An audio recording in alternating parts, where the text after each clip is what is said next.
ఏ cinema చేద్దాం అనే టైంలో నాకు హనుమారెడ్డి గారు లైక్ వేరే కథలు వింటూ వేరే సినిమాలు కూడా సైన్ చేసి సరే దీని ముందు ఒకటి చేద్దాం అనుకున్న కారణాల వల్ల అది డిలే అవుతూ సో వెంటనే ఒకరోజు నా ప్రాణ స్నేహితుడు రాంప్రసాద్ నాకు ఫోన్ చేసి అన్న ఇలా ఒక స్క్రిప్ట్ ఉంది, చాలా మంచి స్క్రిప్ట్ని విన్నాను, లేక ఎప్పుడు చేయడనమాట. నాకు ఏదైనా క్రియేటివ్ గాను డిజైన్స్ గాను ఏదైనా ఆర్ట్ వర్క్ ఏదైనా క్రియేట్ చేయాలనుకున్నప్పుడు is my close, is my first personal call, Ram ఇది క్రియేట్ చేయాలనుకుంటున్నాను ఏం చేయాలని. ఇన్ని సంవత్సరాల్లో ఈ ఫస్ట్ టైం ఫోన్ చేశాను, ఈ కథ వినండి మీరు అన్నారు.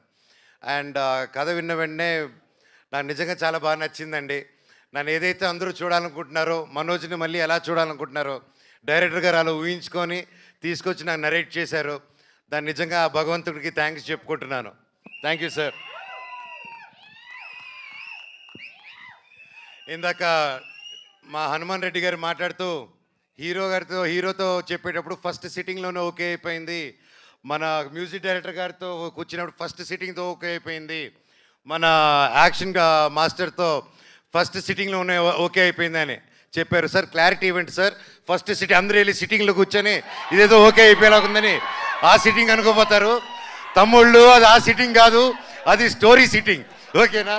మీరు ప్లీజ్ క్లారిటీ ఇచ్చారు, నేరుగా బార్కి వెళ్ళిపోతాయి బండ్లు. మరి ఉండండి.